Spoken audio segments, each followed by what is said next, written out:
Nah, yang terakhir adalah prevention. Karena kita di dunia kesehatan, yang pertama adalah health promotion yang sedang kita lakukan sekarang. Yang paling penting sebenarnya prevention, karena ada juga istilah lebih baik mencegah daripada mengobati. Sebenarnya untuk prevensi dari terjadinya disfungsi ereksi adalah hidup sehat, gitu jadinya. Kalau makan yang sehat, olahraga, stop merokok, tidur yang benar, karena kalau dari penelitiannya sekarang untuk orang perkotaan zaman sekarang kita ada sebut sebagai OSA, jadi obstructive sleep apnea, di mana orang berhenti nafas pada saat tidur. Ini lumayan besar menyebabkan disfungsi ereksi. Jadi dan ini awalnya adalah biasanya pasiennya ngorok. Jadi kalau misalkan kita sudah mulai ada gangguan seperti ini, lebih baik kita periksa. Yang lain adalah menurunkan berat badan, terus kita memanage stres kita dengan baik. Untuk sebagai summary dari semuanya, etiologinya disfungsi ereksi bisa organik, psikogenik, dan bisa mix. Dan disfungsi ereksi merupakan prediktor untuk penyakit kardiovaskular. Dan perubahan gaya hidup itu mempunyai role yang penting untuk mencegah ataupun untuk menterapi dari disfungsi ereksi ini. Terima kasih banyak. Oke, terima kasih.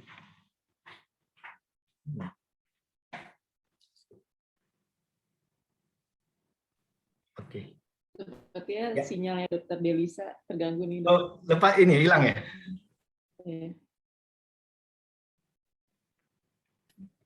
Terima kasih Dr. Taufik atas penjelasannya yang sangat informatif ya dok, menarik sekali. Kita tadi sudah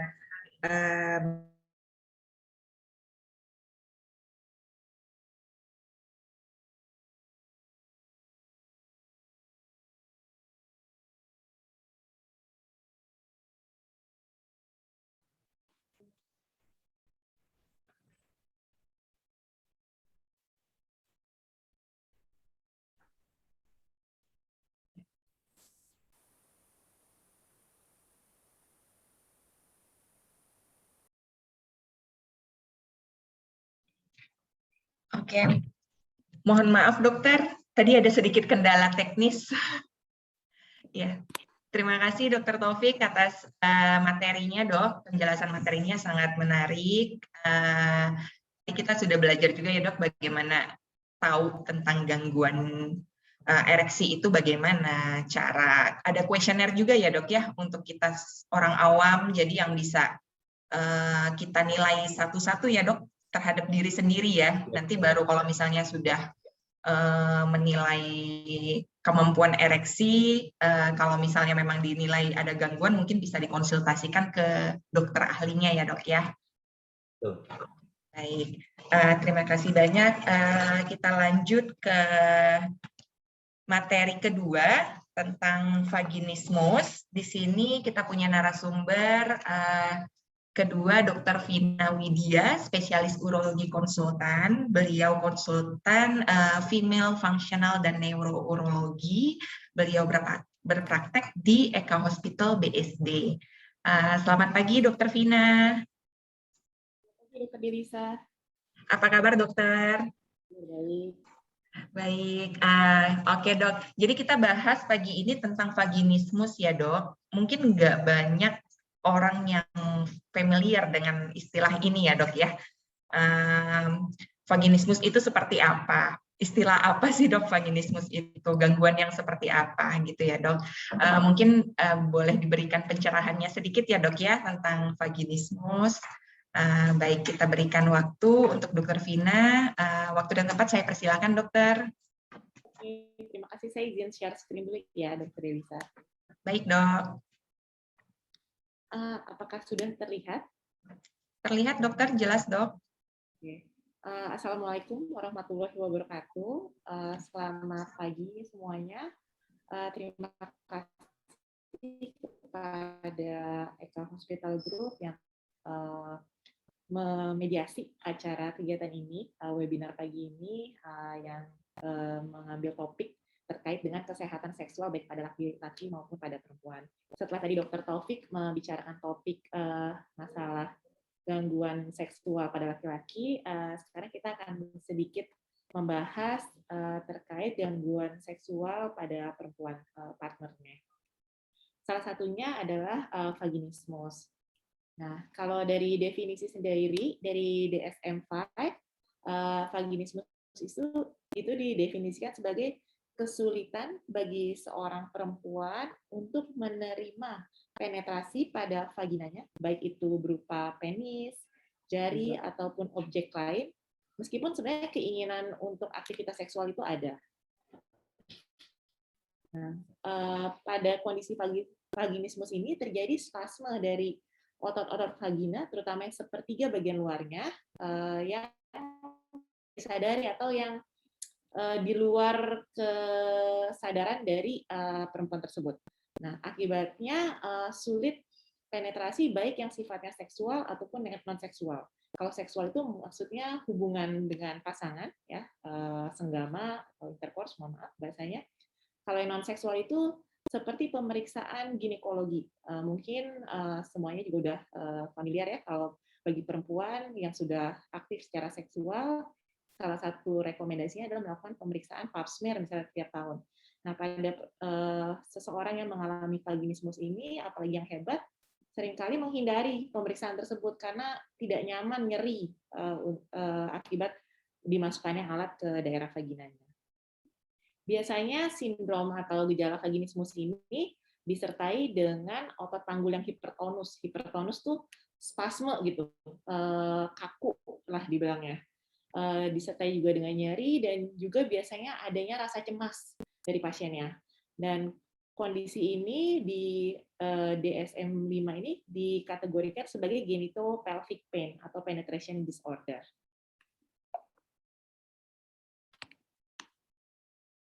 Angka prevalensinya sendiri cukup sulit dinilai. Ada yang menyebutkan 5-17%, tapi pada komunitas tertentu angkanya bisa lebih besar. Nah, kenapa sulit diperkirakan? Karena perempuan cenderung tidak ingin membicarakan masalah ini. Dan karena tidak membicarakan, juga cenderung menghindari untuk mengobatinya.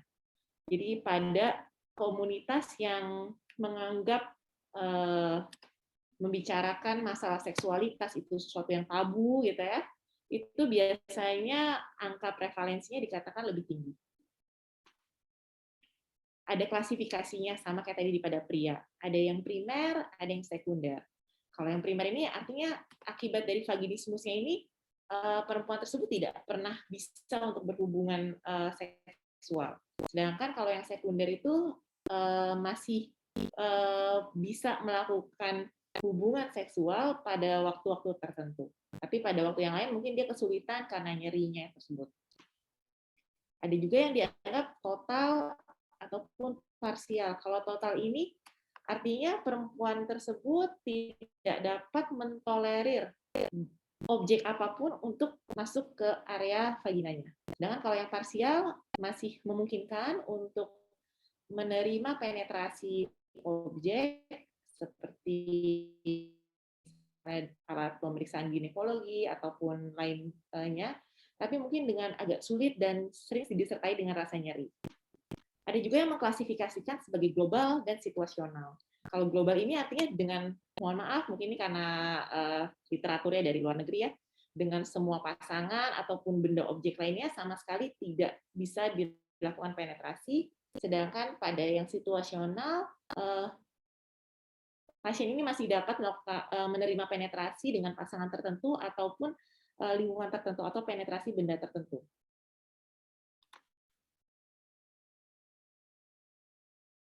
Bagaimana etiologi atau penyebabnya? Sampai saat ini katakan tidak diketahui apakah penyebab dari vaginismus ini. Tapi beberapa faktor resiko dapat diidentifikasi. Kita bagi dua, yang satu sosial dan psikososial, yang satu lagi organik. Sosial dan psikososial ini cukup berperan pada kejadian vaginismus. Biasanya banyak terdapat pada kondisi atau lingkungan di mana terdapat pandangan yang negatif terhadap aktivitas seksual. kurangnya edukasi seksual yang baik itu juga mempengaruhi persepsi seseorang terhadap aktivitas seksual. Ada yang menghubungkan dengan agama, tapi sepertinya tidak terlalu berkaitan. Jadi lebih berkaitan terhadap keyakinan atau budaya yang sangat menekankan bahayanya aktivitas seksual, atau di lingkungan yang sangat tabu atau sangat strict atau sangat kaku untuk membicarakan aktivitas atau topik-topik seksual, atau seseorang yang sering mendengarkan cerita atau pengalaman yang tidak menyenangkan dari orang lain, misalnya, atau dari, mohon maaf, ini keluarganya seperti mungkin neneknya, ibunya, sepupunya gitu, pengalaman-pengalaman yang menyeramkan atau tidak nyaman, nyeri saat melakukan aktivitas seksual, atau misalnya saat proses melahirkan, itu juga mempengaruhi angka kejadian vaginismus ini. Atau pada beberapa literatur disebutkan ada riwayat mengalami trauma secara seksual. Lalu ada juga dikaitkan dengan ketakutan akan hubungan seksual, misalnya takut mengalami penyakit menular seksual, atau takut hamil, atau misalnya takut yang beredar di masyarakat, misalnya nanti luka karena mungkin, mohon maaf, alat kelamin prianya besar, sebagai macam ini. Pandangan-pandangan negatif ini secara mungkin tidak sadar menyebabkan perempuan ini timbullah refleks defensif, sehingga menyebabkan terjadinya vaginismus. Ada juga penyebab organik yang dikatakan berkaitan, bukan penyebab sih, faktor resiko. Jadi adanya gangguan pada sexual arousal, ini mungkin pada perempuan yang ada kelainan mungkin seperti diabetes, gangguan spinal cord injury atau trauma tulang belakang, sehingga membutuhkan waktu yang mungkin lebih lama untuk mendapatkan kondisi yang mendukung untuk aktivitas seksual. Jadi butuh stimulasi yang lebih lama untuk supaya vagina itu basah atau timbul lubrikasi normalnya, memanjang. Itu pada pasien-pasien tertentu mungkin dibutuhkan. Jadi memang butuh kerjasama dengan partnernya atau pasangannya. Lalu juga yang mesti dilihat, ada nggak kelainan pada daerah genitalnya. Pada pasien-pasien yang sudah menopause, dilihat adakah atropik vaginitis yang diakibatkan karena menurunnya hormon dari estrogen. Lalu juga pada seseorang yang pernah ada riwayat operasi daerah kemaluan gitu, ataupun pernah menjalani radioterapi. Dan pada perempuan-perempuan yang memang ada riwayat endometriosis ataupun pelvic inflammatory disease. Ada yang mencoba menggambarkan bagaimana siklus nyeri pada vaginismus tersebut. Mungkin karena pengalaman-pengalaman atau pandangan negatif terkait dengan aktivitas seksual, dia menimbulkan ada alarm di dalam tubuhnya yang mengaktifkan sistem sarafnya, sehingga badan itu mulai membentuk mekanisme defense untuk menghindari nyeri akibat tadi cerita atau pandangan negatif terhadap seksualitas itu, sehingga menyulitkan seseorang itu untuk menerima penetrasi pada vaginanya. Saat dia mengalami spasme, otot panggul sulit dan nyeri saat melakukan hubungan seksual, maka pengalaman negatif itu semakin mengkonfirmasi gitu ya ketakutan dia di awalnya, sehingga itu akan memperburuk vaginismusnya. Bagaimana cara mendiagnosisnya? Tentunya sama ya. Kita akan melakukan sesi anamnesis dulu dengan pasien, dan anamnesis ini terkait juga anamnesis umum. Yang penting juga psikososialnya bagaimana, lalu hubungan dengan pasangan, dan juga dengan riwayat seksualnya. Biasanya keluhan yang khas adalah kesulitan saat pasangan melakukan penetrasi. Seperti rasanya kayak menabrak dinding, ataupun kok kesannya tidak ada lubangnya di situ. Dan sering sekali disertai dengan nyeri. Jadi kita juga mesti menilai skor nyerinya, skor kecemasannya, itu juga berpengaruh. Dan kita mesti tahu kira-kira penyebabnya apa. Apakah hanya dengan jari, ataupun hanya dengan patentik swab ini saja sudah nyeri, ataukah memang nyeri itu baru muncul kalau misalnya alatnya atau objek itu lebih besar. Dan kita mesti menilai juga, sudah adakah tanda-tanda seseorang ini udah menghindari dari aktivitas seksual. Kita juga bisa menggunakan kuesioner, lalu juga kita tadi mengeksklusi penyebab nyeri yang lain, dan juga dilihat apakah pasien mampu menerima pemeriksaan yang akan kita lakukan berikutnya. Ini ada sedikit pertanyaan yang bisa mungkin membantu kita mengidentifikasi ada tidaknya vaginismus pada pasien, seperti ditanyakan apakah mampu selama ini saat hubungan seksual menerima penetrasi, apakah nyeri, gitu. Lalu saat pemeriksaan fisik. Nah, pemeriksaan fisik ginekologi ini tidak bisa kita seringkali tidak bisa kita berharap langsung dikerjakan di saat bersamaan, karena tergantung derajat vaginismusnya tersebut. Kalau misalnya derajat ringan, mungkin masih bisa kita lakukan pada pertemuan pertama, kedua, gitu. Tapi memang kalau misalnya derajatnya berat sekali, kadang-kadang kita baru bisa melakukan setelah kita membina hubungan raport yang baik dulu dengan pasien. Atau yang benar-benar hebat vaginismusnya, kadang-kadang kita harus melakukannya itu pasien itu dalam kondisi disedasi atau dibius. Karena benar-benar ada penolakan yang hebat pada pasien saat kita melakukan pemeriksaan. Yang mungkin digunakan juga dicek adalah spasme otot-otot panggulnya, area nyerinya, ada nggak poin-poin tertentu, lokasi tertentu di mana itu memang nyerinya di situ. Lalu dilihat berapa sih skor nyerinya dan juga berapa kecemasannya pasien itu pada saat dilakukan pemeriksaan. Dari pemeriksaan ini kita bisa melihat derajat dari vaginismusnya. Mulai dari Lehmann grade 1 sampai grade 4. Kalau grade 1 pasiennya masih mungkin untuk rileks di atas meja pemeriksaan. Sedangkan kalau grade 3 itu sudah istilahnya sudah tidak nyaman, sudah ingin segera menghindari atau menyelesaikan pemeriksaannya, bahkan mungkin menolak. Yang kalau Lehmann 4 ini benar-benar pantatnya dikencangkan, pahanya juga ditutup rapat gitu, dan pasiennya biasanya ingin segera mengakhiri sesi pemeriksaan tersebut. Pada klasifikasi yang baru diajukan oleh salah satu penulis, dia menambahkan satu grade lagi, yaitu grade 5, di mana dia menemukan pada pasien-pasien tertentu ditambahi gejala visceral. Artinya ini ditambah pasiennya itu sangat berdebar-debar, nafasnya jadi hiperventilasi, terus keringetan, pada beberapa pasien katanya bisa mengalami hal tersebut. Bagaimana dengan tata laksananya? Tata laksana untuk vaginismus ini harus disesuaikan dengan kebutuhan dan tujuan dari pasangan atau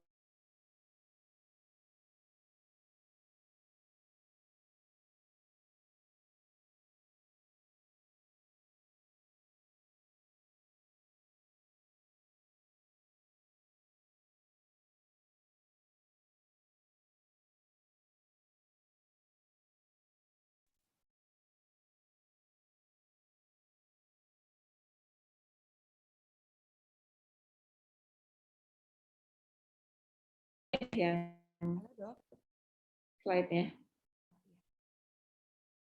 Tadi sempat terputus ya, Dok? Sepertinya.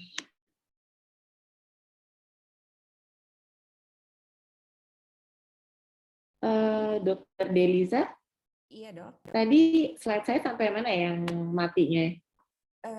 Tadi sampai yang ada pemeriksaan, kemudian ada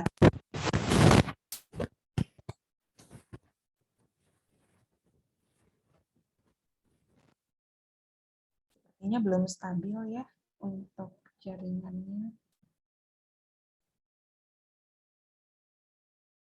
Halo, Dokter Vina.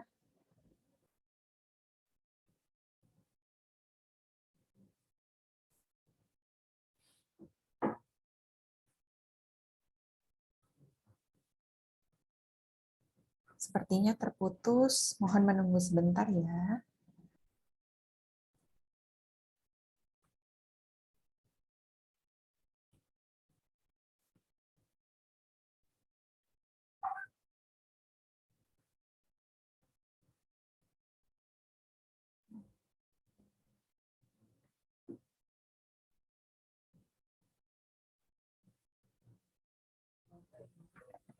Gimana nih?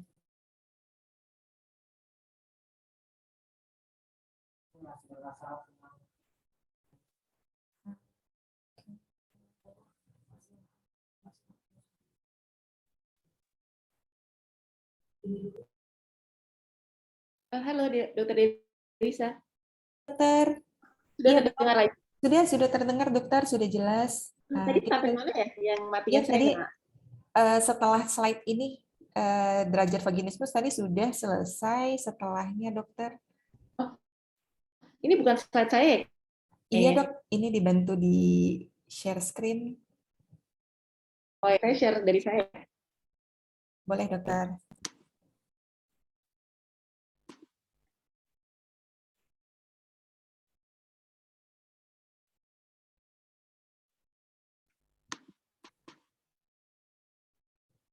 Oke. Nah, tata sananya ini kan dan apakah tujuannya sama memang kalau memang ada konsepsi terus menjelaskan lebih baik depannya apa tahapannya lebih diberikan kalau tahapannya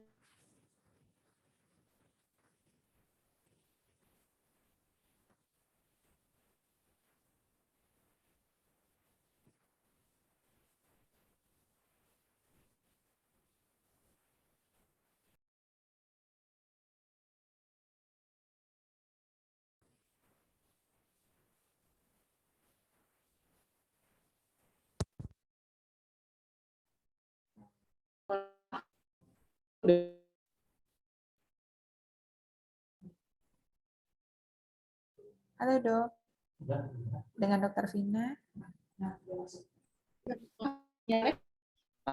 Dok, mohon maaf dok, sepertinya terputus kembali.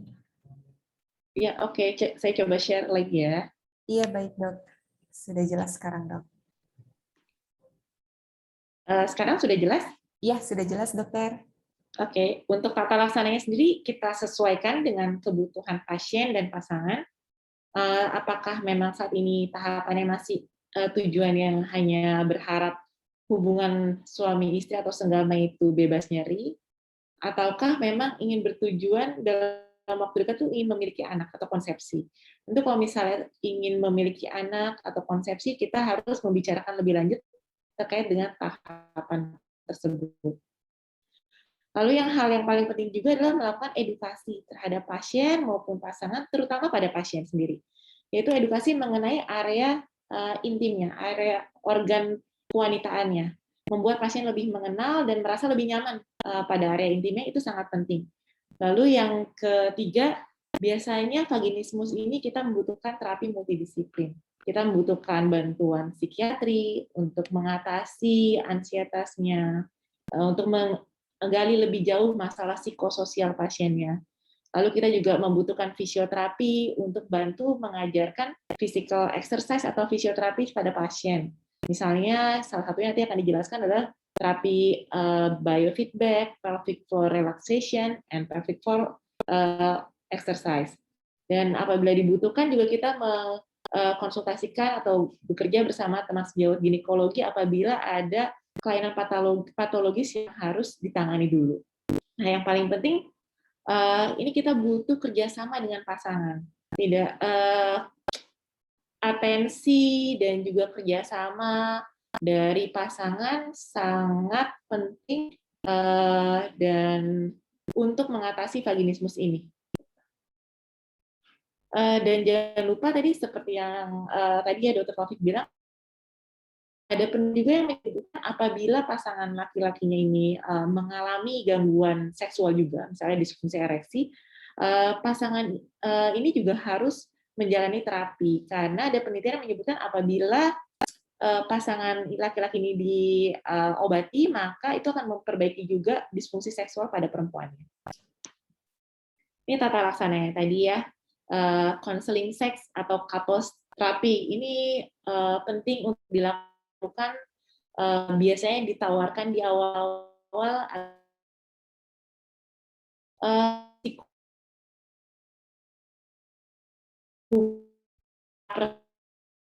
interpersonal itu sangat dibutuhkan. Lalu dibantu juga dengan fisioterapi. Lalu dibantu fisik oleh saya dengan biofeedback, Kegel exercise, relaksasi otot panggul, lalu pada beberapa center dibantu dengan elektromiografi juga untuk menilainya. Yang bisa diberikan juga misalnya lubrikan atau lidokain topikal untuk mengurangi nyeri saat sedang berhubungan. Lalu juga apabila pasien sudah bisa mengatasi atau mengurangi sudah juga berlatih dan sudah siap untuk menerima terapi berikutnya, biasanya kita coba untuk melakukan dilatasi pada vaginanya menggunakan vaginal dilator. Vaginal dilator ini sebaiknya jangan langsung meminta pasien untuk membeli alatnya gitu. Ya beli ya Bu alatnya, nanti coba sendiri di rumah. Seringkali permintaan seperti itu menyebabkan kegagalan. Ada baiknya kita kenalkan dulu dengan alat ini perlahan-lahan, lihat menilai seberapa menerima pasien terhadap terapi ini. Lalu apabila sudah memungkinkan, ada juga yang namanya terapi sense focus, yaitu terapi bersama pasangan dengan awalnya dengan mungkin touching ya, saling menyentuh gitu, belum sampai ke level hubungan. Ini terapi dilatasi vagina tadi. Ini ada beberapa namanya vaginal dilator yang digunakan bertahap, mulai dari ukuran yang paling kecil hingga yang paling besar, hingga nanti kalau sudah mampu pasiennya baru mungkin bisa menerima penetrasi dari pasangan. Alat ini digunakan untuk membuat vagina ada yang bilang lebih elastis. Selain itu juga penggunaannya direkomendasikan biasanya untuk 1 bulan pertama biasanya digunakan setiap hari sehari, dan untuk 1 tahun ini digunakan 1 kali onkologi. Tapi tambahan lainnya yang juga sudah dicobakan yaitu menyuntikkan tulin toksin wanitanya untuk melemaskan otot-otot di sana sehingga lebih mampu menerima penetrasi. Nah, ini ada beberapa hoax terkait dengan benar kalau vaginismus itu karena alat besar biolati. Tidak benar juga kalau ini disebabkan karena perempuan tersebut tidak mau berhubungan dan tidak normal pada awal pernikahan.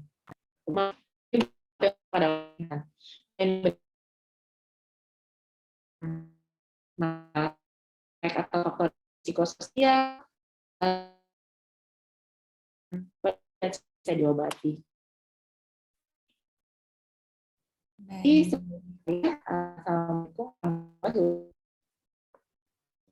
Baik, terima kasih Dr. Vina atas materinya, Dok. Informatif sekali ya, Dok ya.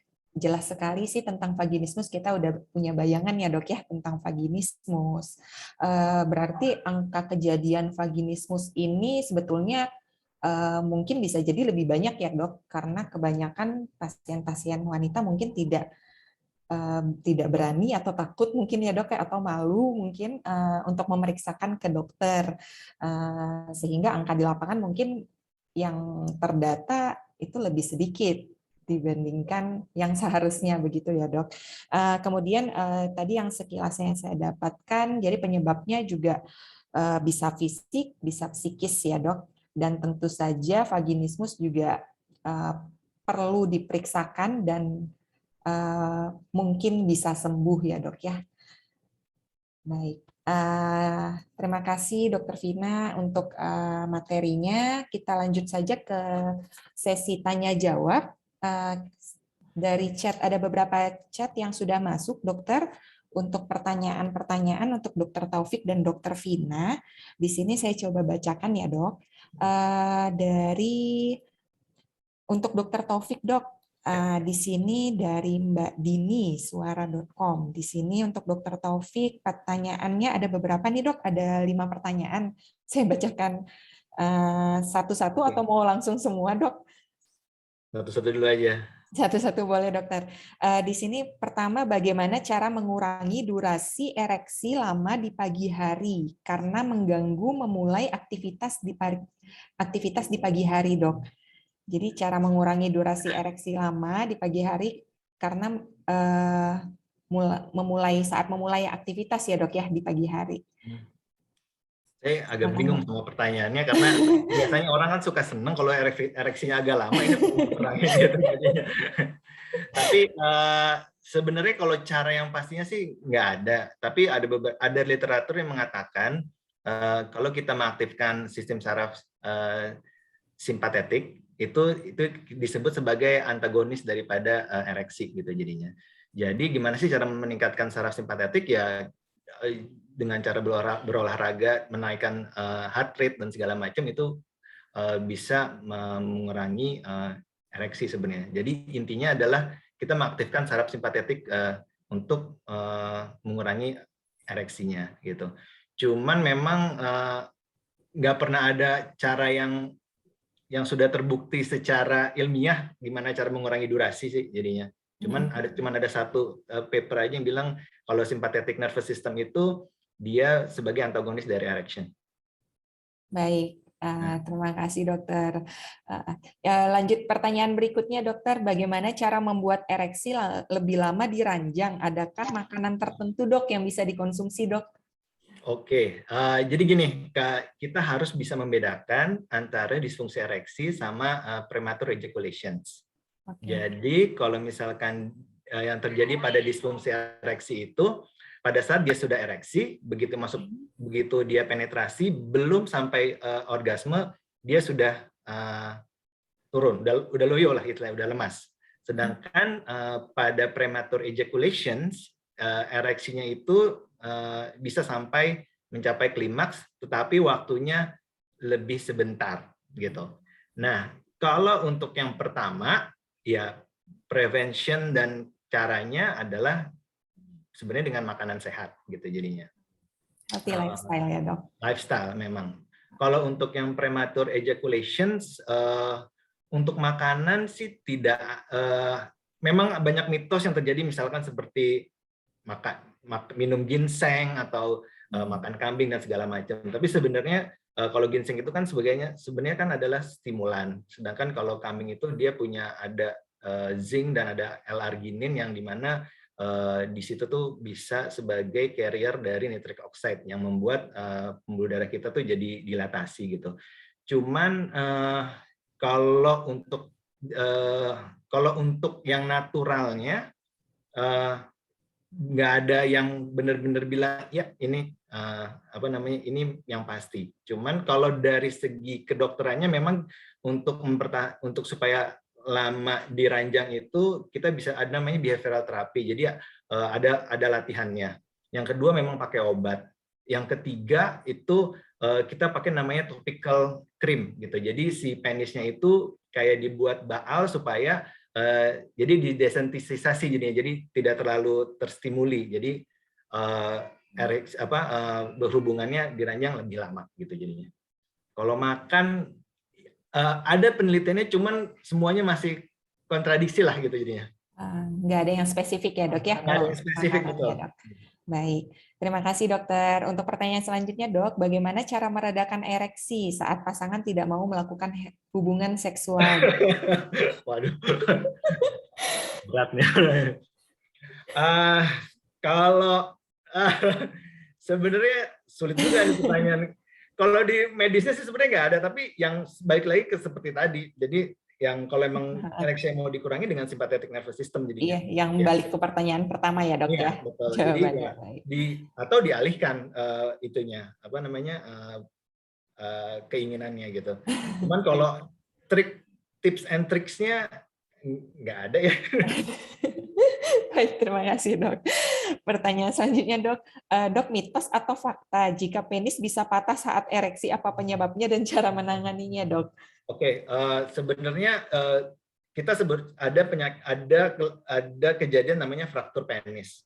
Jadi fraktur penis itu sebenarnya bukan karena penis itu punya tulang, tetapi pada saat dia ereksi, kalau posisi paling sering, mohon maaf, itu terjadi pada woman on top. Jadinya penis itu sempat tertekuk pada saat dia lagi tegang dan dia tertekuk, si yang corpus cavernosumnya itu yang tadi tempat isi darahnya itu jadi robek, jadi sebenarnya bukan patah tapi dia robek di dalam, jadi menyebabkan ya ada jadi perdarahan gitu jadinya.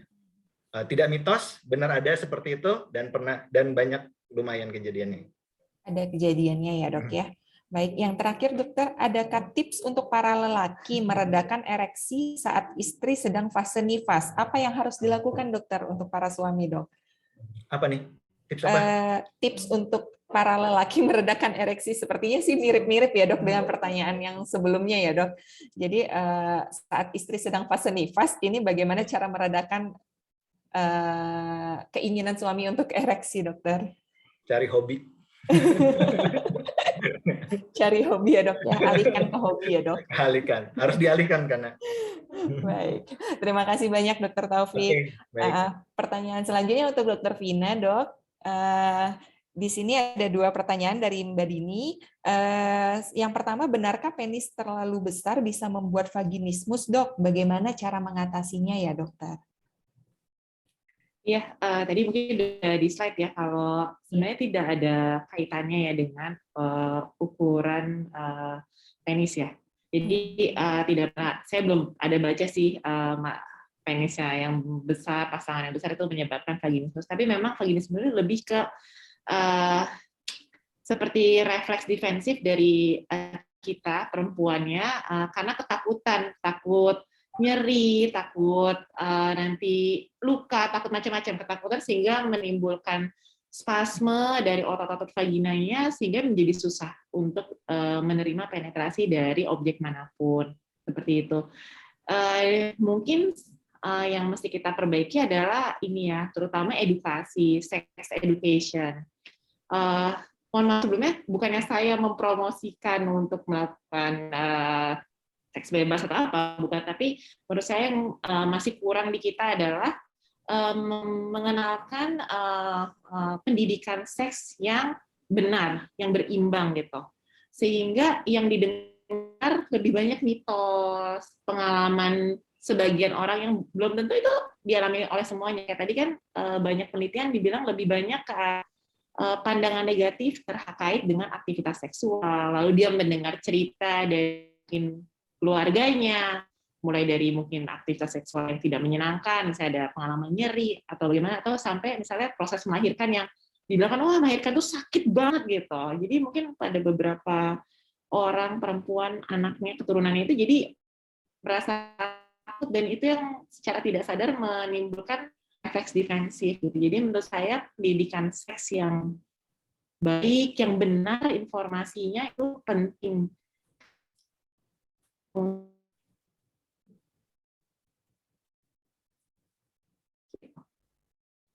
Iya, terima kasih dok.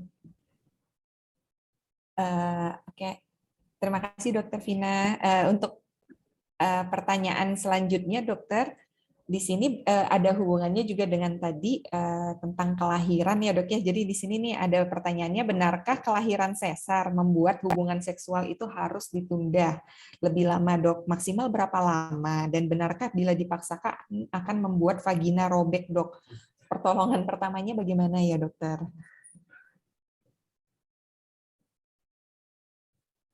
Oke, sepertinya dokter Vina terputus ya.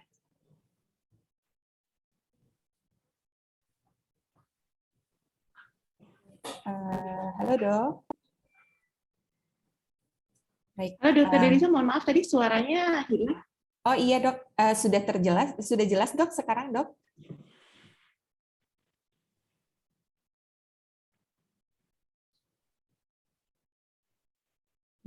Iya. Kurang bagus ya? Iya dokter. Bagaimana dok? Saya lanjut yang pertanyaan yang kedua, dokter. Apakah sudah jelas, dokter? Ya. Iya, baik dok. Ini pertanyaan. Sepertinya belum jelas ya. Baik, mohon maaf. Ya, boleh diulang dok? Oh iya, baik dok. Benarkah kelahiran sesar dok membuat hubungan seksual itu harus ditunda lebih lama? Maksimal berapa lama dok? Dan benarkah bila dipaksakan itu membuat vagina robek, dokter? Kelahiran sesar ya? Iya dokter, kelahiran dengan Halo, dok. sesar.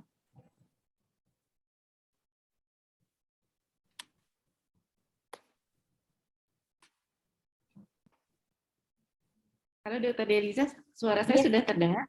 Oke. Sudah dokter. Saya bukan ahli obstetrik ginekologi gitu ya, tapi dari yang saya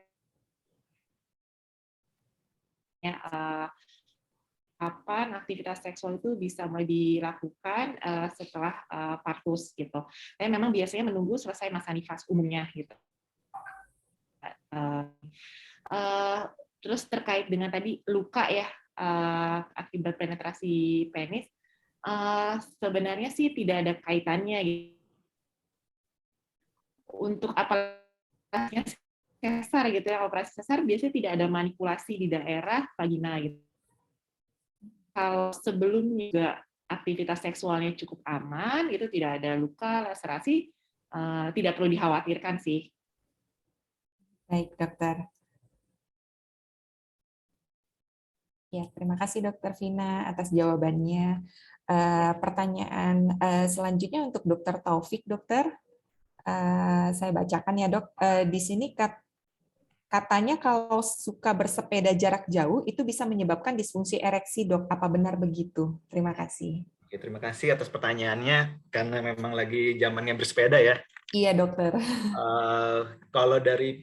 Kalau dari penelitiannya memang ada, jadi dia itu membandingkan antara pesepeda yang lebih dari 3 jam sama yang kurang dari 3 jam. Memang angkanya itu bisa menyebabkan moderate atau severe dari disfungsi ereksi. Tapi penelitiannya juga masih butuh tindak lanjut lagi.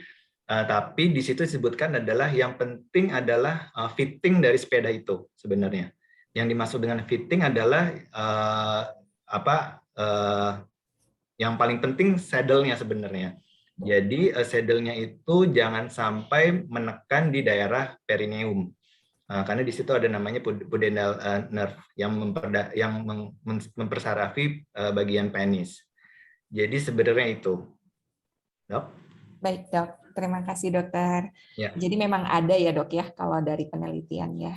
Ada ya. Cuman ya yang penting saddle-nya yang benar sih kalau kayak gitu ya. Dan posisi badan. Ini pertanyaan berikutnya untuk Dokter Taufik lagi, dokter. Dok, adakah deteksi dini bagi seseorang untuk punya disfungsi ereksi? Kemudian untuk mengetahui penyebabnya, pemeriksaan apa aja dok yang bisa dilakukan bila dari fisik, misalnya tidak ada hipertensi, tidak ada DM, pola hidupnya baik, tidak merokok, tidak minum alkohol, begitu dokter?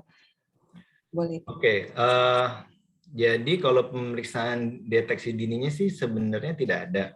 Justru malah disfungsi ereksi ini bisa sebagai deteksi dini dari penyakit-penyakit kardiovaskular. Jadi kebalikannya justru malah.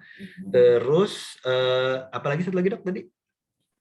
Tadi kalau misalnya pemeriksaan apa yang harus dilakukan untuk mengetahui penyebab dari disfungsi ereksi, dok? Oke, kalau memang kalau dari pemeriksaan fisik tidak ada penyebab dan segala macamnya, sebenarnya kita bisa lakukan adalah dengan Rigiscan. Jadi kita memantau kondisi ereksi pasien itu malam hari gitu jadinya. Nanti itu kita bisa lihat apakah ereksi itu bisa dikategorikan sebagai organik atau psikogenik gitu jadinya. Kalau memang semuanya normal dan segala macam secara organik normal, ya kemungkinan ya psikogenik gitu jadinya. Baik dokter, terima kasih dok. Pertanyaan untuk Dokter Vina dok, Banyak pasien yang malas pap smear dok karena alat transvaginal atau cocor bebek yang dimasukkan itu menimbulkan nyeri. Tips-tips apa ya dok yang bisa diberikan untuk kasus seperti ini dokter? Terima kasih dokter. Oke. Mungkin ini saya menempatkan diri sebagai pasien. saya menggunakan sih alat spekulum vagina gitu, tapi memang hubungan dengan pasien gitu ya, raport dengan pasien itu juga harus baik, jadi pasiennya juga merasa nyaman dan merasa dihargai ya, merasa dijaga privasinya itu penting untuk memeriksakan daerah-daerah yang sifatnya intim bagi pasien. Lalu juga biasanya memang bisa ditambahkan dengan lubrikan untuk mengurangi rasa tidak nyamannya. Dan untuk spekulum sendiri ya mungkin ada beberapa dan ukuran gitu. Ukurannya mungkin bisa ukuran yang mungkin dipilihkan oleh dokter obsginnya saat melakukan parter yang yang kecil tapi juga tetap memungkinkan dokter obsginnya untuk bisa melakukan pap smear dengan baik. Itu sih kalau buat saya. Baik dokter, terima kasih dokter. Ini pertanyaan terakhir dokter untuk kedua dokter, mungkin dokter Taufik dan dokter Vina bisa menanggapi juga ya dok ya. Pertanyaannya sebenarnya lebih ke seru-seruan ini dok ya. Istri belum klimaks dok, saya sudah keluar duluan. Bagaimana ya dok mengatasinya? Silakan dokter. Dokter Taufik dulu mungkin dok.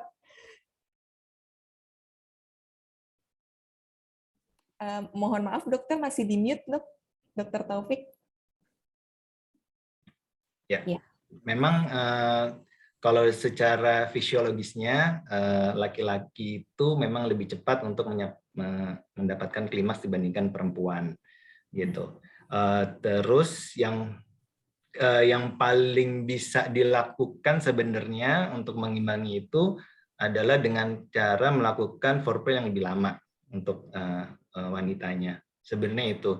Dan kalau dari segi laki-lakinya sendiri, ya itu dia, balik lagi ke hidup sehat, olahraga dan makanan sehat, diharapkan dengan meningkatnya stamina kita, stamina di tempat tidur juga semakin meningkat gitu jadinya. Baik. Silakan Dokter Vina. Dokter Vina, mungkin ada tambahan dokter? Ya, saya setuju dengan Dokter Taufik ya, mungkin perlu komunikasi yang baik dengan pasangan, baik dari pihak suami ataupun dari pihak istri gitu ya.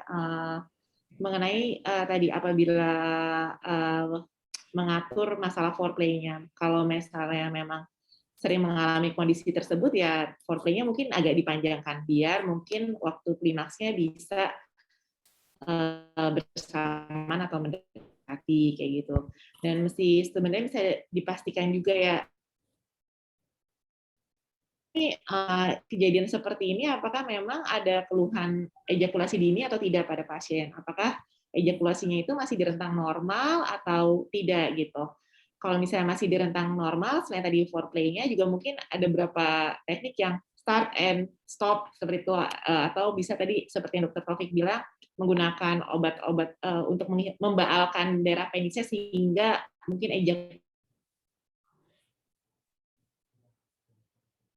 atau ya tadi ya, kalau memang benar ada ejakulasi dini ya diatasi, seperti itu sih dari saya. Baik, terima kasih Dokter Taufik dan Dokter Vina atas jawabannya. Nah, sekarang nggak terasa ya 1 jam lebih kita sudah membahas tentang gangguan ereksi dan vaginismus pada wanita. Ternyata para healthy people sangat antusias ya dok dengan acaranya. Mohon maaf sekali, tidak semua pertanyaan yang masuk bisa kita bahas karena keterbatasan waktu dari acara. Terima kasih banyak untuk pertanyaan-pertanyaan yang sudah diajukan. Terima kasih banyak juga kepada kedua narasumber kita, Dr. Taufik, spesialis urologi, dan Dr. Vina Widya, spesialis urologi konsultan. Mungkin ada pesan-pesan dok untuk healthy people kita, dokter. Pesan-pesan terakhir dokter dari Dokter Taufik dulu boleh? Baik, seperti yang tadi saya sudah katakan, prevention itu jauh lebih baik daripada kita mengobati. Dan mencegah terjadinya disfungsi ereksi itu sama seperti menjaga kesehatan pada umumnya. Jangan terlalu bergantung kepada obat, tetapi buat badan kita menjadi sehat. Terima kasih. Terima kasih. Dari Dokter Vina mungkin, Dok? Ya, vaginismus dari perempuan. Kondisi disfungsi seks perempuan itu sesuatu yang nyata, sesuatu yang dibuat-buat oleh seorang perempuan. Hal itu memang sesuatu yang nyata, ada, dan sebagian besar bisa ditangani. Jadi jangan malu untuk membicarakannya atau mengkonsultasikannya. Dan terkait dengan vaginismus ini tersendiri, kita harus mulai memikirkan pendidikan atau edukasi seksual yang baik buat anak cucu kita gitu, untuk menghindari tadi pandangan-pandangan negatif yang salah terkait dengan seksualitas. Itu sih dari saya. Baik, terima kasih Dr. Taufik dan Dr. Vina. Sebelum menutup acara, saya ingin membuat kesimpulan, Dok, kesimpulan singkat ya, Dok, dari acara ini. Jadi disfungsi ereksi dan vaginismus ini merupakan gangguan yang tentunya mempengaruhi ya, Dok, kualitas seksual dengan pasangan. Gangguan ini sangat mungkin untuk diobati dan sangat mungkin untuk sembuh. Jadi kuncinya sih apabila memang merasakan ada gejala, sebaiknya komunikasikan dengan pasangan ya, Dok, dan konsultasikan ke dokter yang ahlinya. Baik, terima kasih untuk healthy people yang sudah hadir. Mohon maaf atas kendala yang timbul selama acara. Acara sejenis seperti ini sih akan kita lakukan tiap bulan. Jadi ini serial kedua. Nanti mungkin ada seri-seri yang berikutnya. Jangan lupa hadir di acara kita di seri berikutnya. Saya pamit undur diri. Terima kasih banyak Dr. Taufik dan Dr. Vina atas waktunya. Terima kasih healthy people yang sudah hadir. Terima kasih dokter. Selamat pagi. Sudah selamat siang ya, Dok. Ya, selamat siang dan selamat beraktivitas. Terima kasih. Assalamualaikum. Waalaikumsalam. Selamat siang. Selamat siang. Terima kasih.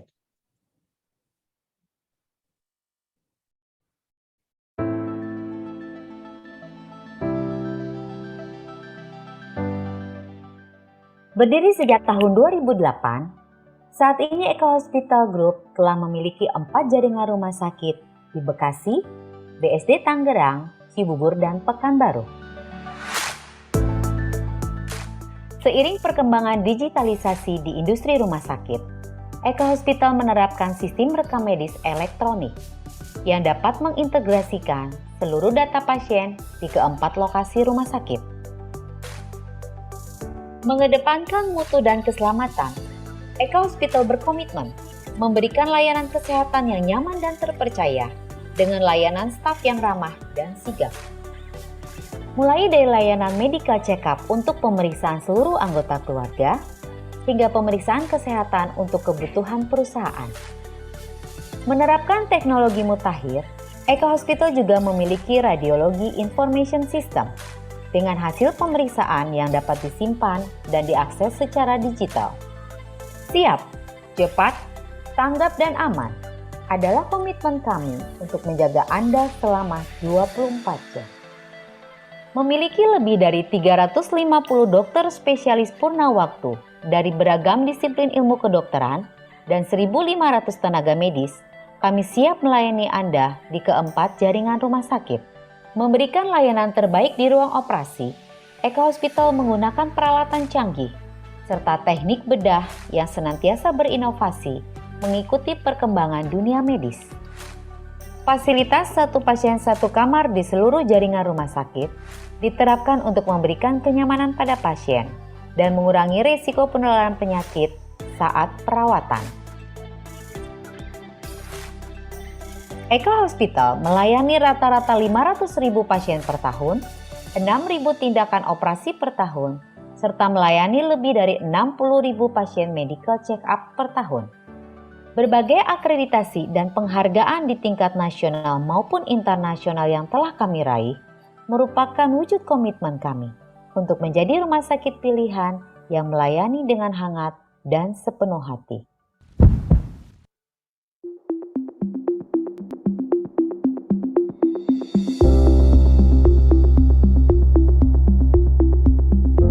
Jangan panik saat merasa punya gejala COVID-19. Raih bantuan secara cepat dengan buka aplikasi SehatQ.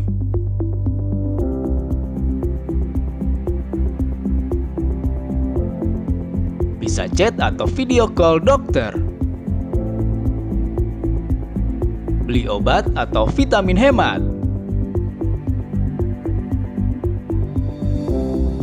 Cari lokasi tes COVID-19 di jaringan NAR Kemenkes Republik Indonesia. Sampai cari perawatan lengkap setelah sembuh COVID-19. Tanya seputar COVID melalui WhatsApp dengan CS SehatQ.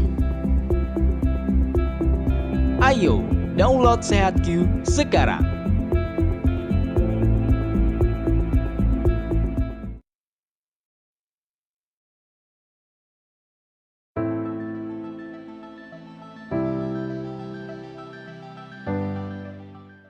Berdiri sejak tahun 2008, saat ini Eka Hospital Group telah memiliki 4 jaringan rumah sakit di Bekasi, BSD Tangerang, Cibubur, dan Pekanbaru.